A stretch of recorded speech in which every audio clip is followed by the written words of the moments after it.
ಆತ್ಮೀಯ ಪ್ರತಿನಿಧಿ ಮಿತ್ರರೇ, ನಾನು ಈ ವಿಡಿಯೋ ಮೂಲಕ ವಿಮೆಯ 5 ಅಂಶಗಳನ್ನು ಹಾಗೂ ಅವುಗಳ ವಿವರಣೆಯನ್ನು ಈ ಒಂದು ವಿಡಿಯೋ ಮುಖಾಂತರ ನಾನು ನಿಮಗೆ ನೀಡಲು ಇಚ್ಛಿಸುತ್ತೇನೆ.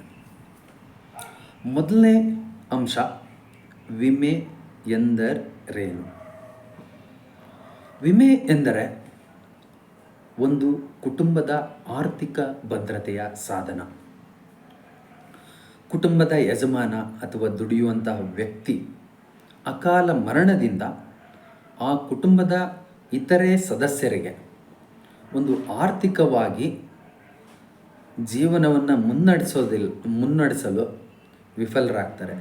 ಕಾರಣ ಏಕೆ ಅಂದರೆ, ವ್ಯಕ್ತಿ ದುಡಿಮೆ ಮಾಡ್ತಾ ಇರ್ತಾನೆ. ಆ ದುಡಿಮೆ ಮಾಡುವಂತಹ ಆದಾಯದಿಂದ ಇಡೀ ಕುಟುಂಬದ ಸದಸ್ಯರು ಜೀವನವನ್ನು ಮಾಡ್ತಾ ಇರ್ತಾರೆ. ಸಡನ್ನಾಗಿ ಆ ವ್ಯಕ್ತಿಯ ಅಕಾಲ ಮರಣದಿಂದ ಆ ಕುಟುಂಬಕ್ಕೆ 2 ರೀತಿಯ ಸಾವುಗಳಾಗ್ತವೆ. ಒಂದು, ಆ ವ್ಯಕ್ತಿಯ ದೈಹಿಕ ಸಾವು. ಎರಡನೇದು ಆಗುವಂತಹ ಸಾವು ಏನಿದೆಯಲ್ಲ, ಆದಾಯದ ಸಾವು. ಮುಂದಿನ ದಿನಗಳಿಗೆ ಅವರ ಕುಟುಂಬಕ್ಕೆ ಆದಾಯ ಬರುವುದು ನಿಂತು ಹೋಗ್ತದೆ. ಹಾಗಾಗಿ ಈ ಮೊದಲನೇ ಸಾವಿಗೆ ಅಂದರೆ ದೈಹಿಕ ಸಾವನ್ನು ನಾವು ಯಾವುದೇ ಕಾರಣಕ್ಕೂ ಪುನಃಸ್ಥಾಪಿಸಲು ಸಾಧ್ಯ ಇಲ್ಲ. ಅಂದರೆ ವ್ಯಕ್ತಿ ಹೊಂದಿದ ನಂತರ ಅವನನ್ನು ಮತ್ತೆ ಬದುಕಿಸೋದಕ್ಕೆ ಸಾಧ್ಯ ಇಲ್ಲ. ಆದರೆ ಎರಡನೇ ಸಾವಿದೆಯಲ್ಲ, ಯಾವುದು ಆದಾಯದ ಸಾವು, ಅದು ಸಾವು ಆಗದೇ ಇರೋದಕ್ಕೆ, ಆ ಒಂದು ಆದಾಯ ಮುಂದುವರಿಯೋದಕ್ಕೆ ಬೇಕಾಗಿರುವಂತಹ ಅತ್ಯುತ್ತಮವಾದಂತಹ ಒಂದು ಸಾಧನ ಯಾವುದಪ್ಪ ಅಂತಂತಂದರೆ ಅದು ಲೈಫ್ ಇನ್ಶೂರೆನ್ಸ್, ಜೀವ ವಿಮೆ. ಸ್ನೇಹಿತರೆ, ಯಾವುದೇ ಒಬ್ಬ ನೆಂಟರಿಷ್ಟರಿರ್ಬೋದು, ಅಣ್ಣ ತಮ್ಮಗಳಿರ್ಬೋದು, ಬಂಧು ಬಾಂಧವರಿರ್ಬೋದು, ಅವರು ಆ ಥರದ ಒಂದು ಘಟನೆ ನಡೆದಾಗ ಕೇವಲ ಒಂದು ಸಾಂತ್ವನ ಹೇಳೋದಾಗಲಿ ಅಥವಾ ಆ ಒಂದು ಏನು ಅಂತ್ಯ ಸಂಸ್ಕಾರ ಮಾಡುವಂಥ ವಿಚಾರದಲ್ಲಿರ್ಬೋದು, ಕೇವಲ ಅಷ್ಟಕ್ಕೆ ಮಾತ್ರ ಸೀಮಿತ ಆಗಿರ್ತಾರೆ. ಸ್ನೇಹಿತರೆ, ಯಾರೂ ಸಹ ಆ ಕುಟುಂಬದ ಒಂದು ಆರ್ಥಿಕ ಹೊಣೆಗಾರಿಕೆಯನ್ನು ಹೊರೋದಕ್ಕೆ ತಯಾರಾಗಿರೋದಿಲ್ಲ. ಕಾರಣ ಇಷ್ಟೇ, ಅವರೂ ಸಹ ಅವರ ಕುಟುಂಬಗಳ ಜವಾಬ್ದಾರಿಯನ್ನು ಹೊತ್ತಿರುತ್ತಾರೆ. ಹಾಗಾಗಿ ಜೀವ ವಿಮೆ ಎಂಬುದು ಅತ್ಯಂತ ಉತ್ತಮವಾದಂತಹ ಒಂದು ಸಾಧನ. ಇದು ಪ್ರತಿಯೊಂದು ಕುಟುಂಬದ ಒಂದು ಆರ್ಥಿಕ ಭದ್ರತೆಗೆ ಒಂದು ಬೆನ್ನೆಲುಬಾಗಿರುವಂತಹ ಒಂದು ಆರ್ಥಿಕ ಉತ್ಪನ್ನ. ಇನ್ನು ಎರಡನೇ ಅಂಶ, ವಿಮೆ ಏಕೆ ಬೇಕು? ಸ್ನೇಹಿತರೆ, ನಾನು ಈಗ ಹೇಳ್ದಾಗೆ ವಿಮೆಯ ಮೊದಲನೇ ಉದ್ದೇಶ ಯಾಕೆ ವಿಮೆ ಬೇಕು ಅಂತಂತಂದರೆ, ಇದು ಮೊದಲೇದೇನು ಕುಟುಂಬಕ್ಕೆ ಆರ್ಥಿಕ ಭದ್ರತೆಯನ್ನು ಒದಗಿಸೋದಕ್ಕೇ ವಿಮೆ ಬೇಕಾಗಿರುವಂಥದ್ದು.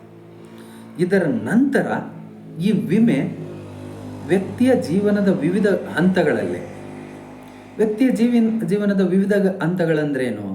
ಒಂದು ಬಾಲ್ಯಾವಸ್ಥೆ ಇರ್ಬೋದು, ಒಂದು ತಾರುಣ್ಯ ವ್ಯವಸ್ಥೆ ಇರ್ಬೋದು, ಒಂದು ಯೌವನ ಇರ್ಬೋದು, ಒಂದು ಪ್ರಾಥಮಿಕ ಪ್ರೌಢ ಶಿಕ್ಷಣ ಹಾಗೂ ಕಾಲೇಜಿನ ಶಿಕ್ಷಣದ ವಿಚಾರ ಇರ್ಬೋದು. ಅದಾದ ನಂತರ ಒಂದು ವೈವಾಹಿಕ ಒಂದು ವೃತ್ತಿಯನ್ನು ಆಯ್ಕೆ ಮಾಡಿಕೊಳ್ಳುವಂಥ ಜೀವನ ಇರ್ಬೋದು. ವೃತ್ತಿಯನ್ನು ಆಯ್ಕೆ ಮಾಡ್ಕೊಂಡ್ಮೇಲೆ ಒಂದು ವೈವಾಹಿಕ ಜೀವನ ಇರ್ಬೋದು. ವೈವಾಹಿಕ ಜೀವನದ ನಂತರ ತಾವೂ ಸಹ ಒಂದು ಪೋಷಕರಾಗುವಂತಹ ಒಂದು ಜೀವನ ಇರ್ಬೋದು, ತಂದೆ ತಾಯಿಗಳ ಒಂದು ಸ್ಥಾನ ಇರ್ಬೋದು. ಅದಾದ ನಂತರ ಆ ಮಕ್ಕಳನ್ನು ಬೆಳೆಸುವಂತಹ ಒಂದು ಜೀವನದ ಹಂತ ಇರ್ಬೋದು. ಅದಾದ ನಂತರ ನಿವೃತ್ತಿ ಅಂತ ಜೀವನ ಇರ್ಬೋದು. ನಿವೃತ್ತಿಯ ನಂತರ ಈ ಥರದ ಒಂದು ಜೀವನದ ವಿವಿಧ ಹಂತಗಳಲ್ಲಿ ಈ ವಿಮೆ ಅತ್ಯಂತ ಸಹಕಾರಿಯಾಗುವಂಥದ್ದು. ಹೇಗೆ ಸಹಕಾರಿಯಾಗ್ತದೆ? ಉದಾಹರಣೆಗೆ, ಮಗು 1 ವರ್ಷ 2 ವರ್ಷ ಅಥವಾ ಹುಟ್ಟಿದ ಮಗುವಿಗೆ ಒಂದು ವಿಮೆಯನ್ನು ಪಡೆಯೋದರಿಂದ ಆ ಮಗುವಿನ ಒಂದು ಉನ್ನತ ಶಿಕ್ಷಣಕ್ಕೆ ಈ ಒಂದು ವಿಮೆ ಸಹಕಾರಿಯಾಗ್ತದೆ. ಅದೇ ರೀತಿ ಆ ಮಗುವಿನ ಒಂದು ವಿವಾಹದ ಉದ್ದೇಶದ ಹಿಡ್ಕೊಂಡು ವಿಮೆಯನ್ನು ಪಡಿಬೋದು. ಆಗ ಆ ಒಂದು ಪೋಷಕರು ಆ ಮಗುವಿನ ಒಂದು ವಿವಾಹಕ್ಕೆ ಯಾವುದೇ ರೀತಿಯಾದಂತಹ ಸಾಲ ಸೂಲವನ್ನು ಮಾಡದೆ ಸ್ವತಂತ್ರವಾಗಿ ತಾವು ಉಳಿಸಿದಂಥ ಹಣದಿಂದ ಆ ಮಗುವಿನ ಒಂದು ವಿವಾಹವನ್ನು ಮಾಡಿಕೊಡ್ಬೋದು. ಅದೇ ರೀತಿ ಒಂದು ಮಗುವಿಗೆ ಒಂದು ವ್ಯವಹಾರವನ್ನು ಹಚ್ಕೊಡೋದಕ್ಕೆ, ಏಕೆಂತಂದರೆ ಇವತ್ತು ಎಲ್ಲರೂ ಓದಂಥವ್ರು ಎಲ್ಲರೂ ನೌಕರಿಯನ್ನು ಪಡೆಯೋದಕ್ಕೆ ಸಾಧ್ಯ ಇಲ್ಲ. ಯಾಕೆ ಅಂತಂತಂದರೆ ಎಲ್ಲರೂ ಒಂದು ನೌಕರಿ ಒದಗಿಸೋದಕ್ಕೆ ಯಾವುದೇ ಸರ್ಕಾರಗಳು ಸಾಧ್ಯ ಇಲ್ಲ. ಹಾಗಾಗಿ ಅವ್ರದ್ದೇ ಆದಂಥ ಒಂದು ಸ್ವಂತ ಉದ್ದಿಮೆಯನ್ನು ಅಥವಾ ಒಂದು ವ್ಯವಹಾರವನ್ನು ಮಾಡೋದಕ್ಕೆ ಬೇಕಾಗುವಂತಹ ಒಂದು ಮೂಲ ಬಂಡವಾಳಕ್ಕೆ ಈ ಒಂದು ಮಗುವಿನ ಹಂತದಲ್ಲೇ, ಚಿಕ್ಕ ವಯಸ್ಸಿನಲ್ಲೇ ಒಂದು ಯೋಜನೆಯನ್ನು ತಯಾರಿ ಮಾಡೋದರಿಂದ ಅವರು ಆ ಒಂದು 20ರಿಂದ 25 ವಯಸ್ಸು ತಲುಪುವಷ್ಟೊತ್ತಿಗೆ ಅವ್ರದ್ದೇ ಆದಂಥ ಒಂದು ವ್ಯವಹಾರಕ್ಕೆ ಬೇಕಾಗುವಂಥ ಬಂಡವಾಳಕ್ಕೆ ಈ ಒಂದು ವಿಮೆ ಸಹಕಾರಿಯಾಗ್ತದೆ. ಅದೇ ರೀತಿ ಪೋಷಕರ ಸಾಕಷ್ಟು ಕನಸುಗಳಿರ್ತವೆ. ಏನು, ಒಂದು ಮನೆ ಕಟ್ಟೋದಿರ್ಬೋದು, ಕಾರು ಖರೀದಿ ಮಾಡೋ ಅಂಥದ್ದಿರ್ಬೋದು, ಅಥವಾ ದೇಶವನ್ನು ಸುತ್ತುವಂತಹ ಪ್ರವಾಸದ ಒಂದು ಕನಸುಗಳಿರ್ಬೋದು, ಅಥವಾ ಒಂದು ವಿದೇಶ ಪ್ರವಾಸಗಳಿರ್ಬೋದು. ಈ ಎಲ್ಲ ಉದ್ದೇಶಗಳಿಗೆ ಏನು ದೀರ್ಘಾವಧಿಯ ಉದ್ದೇಶಗಳು ಏನಿದಾವಲ್ಲ, ಈ ಎಲ್ಲ ಉದ್ದೇಶಗಳಿಗೂ ವಿಮೆ ಅತ್ಯಂತ ಪರಿಣಾಮಕಾರಿಯಾದಂತಹ ಫಲಿತಾಂಶವನ್ನು ನೀಡುತ್ತೆ. ಅದೇ ರೀತಿ ಕೊನೆಯ ಉದ್ದೇಶ ಏನಪ್ಪ ಅಂತಂತಂದರೆ ಒಂದು ಪಿಂಚಣಿ ವ್ಯವಸ್ಥೆ. ಪ್ರಾಯಶಃ ನಾವು ಈ ಮಧ್ಯದಲ್ಲಿ ಬರುವಂತಹ ಎಲ್ಲ ಒಂದು ಜಂಜಾಟಗಳು ಅಥವಾ ಯೋಜನೆಗಳಿಗೆ ನಾವು ಸರಿಯಾದ ಒಂದು ಆರ್ಥಿಕ ಯೋಜನೆಯನ್ನು ಮಾಡ್ಕೊಂಡೇ ಇಲ್ಲದೇ ಇರೋದರಿಂದ ಅಥವಾ ವಿಳಂಬ ನೀತಿಯ ಧೋರಣೆಯನ್ನು ಅನುಸರಿಸೋದ್ರಿಂದ ಏನಾಗ್ತದೆ, ನಾಳೆ ವಯಸ್ಸಾದ ಕಾಲದಲ್ಲಿ ನಮ್ಮನ್ನು ನೋಡ್ಕೊಳ್ಳೋದಕ್ಕೆ ನಾವು ಬೇರೆಯವ್ರ ಮೇಲೆ ಅವಲಂಬಿತರಾಗಬೇಕಾಗ್ತದೆ. ಇವತ್ತು ಅವಿಭಕ್ತ ಕುಟುಂಬಗಳು ವಿಘಟನೆಯಾಗಿ ವಿಭಕ್ತ ಕುಟುಂಬಗಳಾಗಿದ್ದಾವೆ. ಅದನ್ನು ನಾವು ಇಂಗ್ಲೀಷಲ್ಲಿ ನ್ಯೂಕ್ಲಿಯರ್ ಫ್ಯಾಮಿಲಿ ಅಂತ ಹೇಳ್ತೀವಿ. ಕುಟುಂಬಗಳು ಅಂತಂತಂದರೆ ಇವತ್ತು ಕೇವಲ ಒಂದು ಗಂಡ ಹೆಂಡತಿ ಅಷ್ಟಕ್ಕೆ ಸೀಮಿತ ಆಗಿದ್ದಾವೆ. ಈವನ್ ಮಕ್ಕಳು ಬೆಳೀತಾ ನಂತರ ಅವರು ಸಹ ಸ್ವತಂತ್ರವಾದಂಥ ಬದುಕನ್ನು ಕಟ್ಕೊಳ್ಳೋದ್ರಿಂದ ಅವ್ರ ಮೇಲೆ ಪೋಷಕರು ಅವಲಂಬಿತರಾಗೋದಕ್ಕೆ ಸಾಧ್ಯ ಇಲ್ಲ. ಹಾಗಾಗಿ ನಿವೃತ್ತಿಯ ಜೀವನಕ್ಕೆ ಆ ಒಂದು ಹಂತದಲ್ಲಿ ಆರ್ಥಿಕವಾಗಿ ಸ್ವತಂತ್ರರಾಗಿ ಬದುಕೋದಕ್ಕೆ ಈ ಒಂದು ವಿಮೆ ಉತ್ತಮವಾದಂಥ ಸಾಧನ. ಈ ಎಲ್ಲ ಅಂಶಗಳು ವಿಮೆ ಏಕೆ ಬೇಕು ಅನ್ನೋ ವಿಚಾರದಲ್ಲಿ ಈ ಒಂದು ಎಲ್ಲ ಗುರಿಗಳನ್ನು ತಲುಪೋದಕ್ಕೆ ವಿಮೆ ಅತ್ಯಂತ ಸೂಕ್ತವಾದಂಥದ್ದು. ಇನ್ನು 3ನೇ ಪಾಯಿಂಟ್, ವಿಮೆ ಎಷ್ಟು ಬೇಕು. ನಾನು ಒಂದು ವಿಡಿಯೋದಲ್ಲಿ ತಮಗೆ ಆಲ್ರೆಡಿ ತಿಳಿಸಿದ್ದೇನೆ, ಹ್ಯೂಮನ್ ಲೈಫ್ ವ್ಯಾಲ್ಯೂ ಅಂತ. ವಿಮೆ ಎಷ್ಟು ಬೇಕು ಅನ್ನೋದನ್ನು ಮತ್ತೊಮ್ಮೆ ನಾನು ಮತ್ತೊಂದು ಉದಾಹರಣೆಯ ಸಹಿತ ನಿಮಗೆ ವಿವರಣೆಯನ್ನು ನೀಡ್ತಾ ಇದ್ದೇನೆ. ಒಬ್ಬ ವ್ಯಕ್ತಿಯ ಒಂದು ತಿಂಗಳ ಆದಾಯ 1 ಲಕ್ಷ ರೂಪಾಯಿ ಇದೆ ಅಂತ ಪರಿಗಣನೆಗೆ ತೆಗೆದುಕೊಂಡ್ರೆ, ಆ 1 ಲಕ್ಷದ 100 ಪಟ್ಟು ಅಂದರೆ 1 ಲಕ್ಷಕ್ಕೆ ಮತ್ತೆರಡು ಸೊನ್ನೆ, 1 ಲಕ್ಷಕ್ಕೆ 1 ಸೊನ್ನೆ ಹಾಕಿದರೆ 10 ಲಕ್ಷ ಆಯಿತು, ಮತ್ತೊಂದು ಸೊನ್ನೆ ಅದ್ರ ಮುಂದೆ ಹಾಕಿದರೆ 1 ಕೋಟಿ ಆಯಿತು. 1 ಲಕ್ಷ ತಿಂಗಳಿಗೆ ಆದಾಯ ಇರುವಂಥ ವ್ಯಕ್ತಿಗೆ ಕನಿಷ್ಠ ಬೇಕಾಗಿರುವಂಥ ವಿಮೆ ಎಷ್ಟಪ್ಪ ಅಂತಂತಂದರೆ 1 ಕೋಟಿ. ಜೊತೆಗೆ 1 ಕೋಟಿ ಅಪಘಾತದ ಹೆಚ್ಚುವರಿ ಸೌಲಭ್ಯ ಈ ವಿಮಾ ಕಂಪ್ನಿಗಳು ಒದಗಿಸ್ತವೆ. ಎಸ್ಪೆಷಲಿ ಭಾರತೀಯ ಜೀವ ವಿಮಾ ನಿಗಮ 1 ಕೋಟಿ ಮೂಲ ವಿಮಾ ಮೊತ್ತಕ್ಕೆ ಅಡಿಷ್ನಲ್ ಆಗಿ ಹೆಚ್ಚುವರಿಯಾಗಿ 1 ಕೋಟಿ ಅಪಘಾತ ವಿಮೆಯನ್ನು ಒದಗಿಸ್ತದೆ. ಇದು ಅವರ ಎಲ್ಲ ಪಾಲಿಸಿಗಳ ಒಟ್ಟು ಏನು ಹೆಚ್ಚುವರಿ ಸೌಲಭ್ಯ, ಅಪಘಾತ ಸೌಲಭ್ಯ 1 ಕೋಟಿಗೆ ಒಂದು ನಿರ್ಬಂಧಿತ ಆಗಿರುತ್ತೆ ಸ್ನೇಹಿತರೆ. 1 ಲಕ್ಷ ಆದಾಯ ಇರುವಂಥ ವ್ಯಕ್ತಿ ನಾಳೆ ಅವನು 1 ಕೋಟಿ ವಿಮಾ ಮೊತ್ತಕ್ಕೆ ಒಳಪಟ್ಟಾಗ ಅವನ ಅಕಾಲ ಮರಣದಿಂದ, ಅಂದರೆ ಅಪಘಾತದಲ್ಲಿ ಏನಾದರೂ ಮರಣ ಹೊಂದಿದರೆ ಅವನ ಕುಟುಂಬಕ್ಕೆ 2 ಕೋಟಿ ಹಣ ಸಿಗ್ತದೆ. 2 ಕೋಟಿಯನ್ನು ಆ ಒಂದು ವ್ಯಕ್ತಿಯ ಒಂದು ಜೀವನದಲ್ಲಿ ಗಳಿಸುವಂತಹ ಒಂದು ಆದಾಯ ಅಂತ ಹೇಳ್ತೀವಿ ನಾವು. ಆ 2 ಕೋಟಿಯನ್ನು ಕೇವಲ ಬ್ಯಾಂಕಲ್ಲಿ ಅಥವಾ LICಯಲ್ಲೇ ಇಟ್ಟರೆ ಕೇವಲ ಒಂದು 6% ಬಡ್ಡಿ ಅಂತಂತಂದರೆ 2 ಕೋಟಿಗೆ ವರ್ಷಕ್ಕೆ 12 ಲಕ್ಷ ಆದಾಯ ಬರ್ತದೆ ಸ್ನೇಹಿತರೆ. ವರ್ಷಕ್ಕೆ 12 ಲಕ್ಷ ಆದಾಯ ಬರ್ತದೆ ಅಂತಂತಂದರೆ ಒಂದು ತಿಂಗಳಿಗೆ 1 ಲಕ್ಷ ಆದಾಯ. ಹಾಗಾಗಿ ವಿಮೆ ಎಷ್ಟು ಬೇಕು ಅಂತಂತಂದರೆ ವ್ಯಕ್ತಿಯ ತಿಂಗಳ ಆದಾಯದ 100 ಪಟ್ಟು ವಿಮೆ ಆ ವ್ಯಕ್ತಿಗೆ ಇರಬೇಕು. ಹಾಗಿದ್ದಾಗ ಅವರ ಕುಟುಂಬದ ಸದಸ್ಯರು ಯಾವುದೇ ರೀತಿಯಾದಂತಹ ಆರ್ಥಿಕ ನಷ್ಟಕ್ಕೊಳಗಾಗದೆ ಅವರ ಜೀವನವನ್ನು ಕಟ್ಟಿಕೊಳ್ಳೋದಕ್ಕೆ ಸಹಕಾರಿಯಾಗ್ತದೆ. ಇನ್ನು 4ನೇ ಅಂಶ ಸ್ನೇಹಿತರೆ, ವಿಮೆ ಯಾರಿಗೆ ಬೇಕು? ತುಂಬ ಅತ್ಯಂತ ಉತ್ತಮವಾದಂಥ ಪ್ರಶ್ನೆ. ಈ ಪ್ರಶ್ನೆಗೆ ತಾವುಗಳು ಎಲ್ಲರೂ ಇದರ ವಿಚಾರದ ಬಗ್ಗೆ ತಾವು ತಿಳ್ಕೊಂಡಿರ್ಬೇಕು ಸ್ನೇಹಿತರೆ. ವಿಮೆ ಮೊದಲನೇ ಆದ್ಯತೆ ಆ ಕುಟುಂಬದಲ್ಲಿ ದುಡಿಯುವಂತಹ ವ್ಯಕ್ತಿಗೆ ಆದ್ಯತೆ ಆಗಿರಬೇಕು ಸ್ನೇಹಿತರೆ.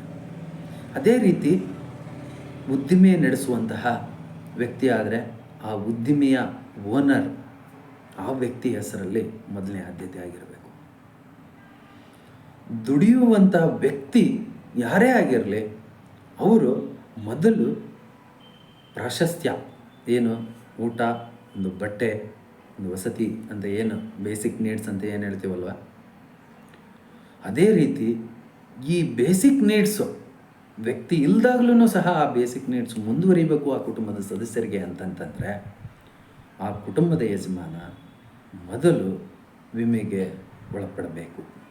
ತದನಂತರ ಕುಟುಂಬದ ಇತರ ಸದಸ್ಯರಿಗೆ ವಿಮೆಯ ಆದ್ಯತೆಯನ್ನು ನೀಡುವಂತಾಗಬೇಕು.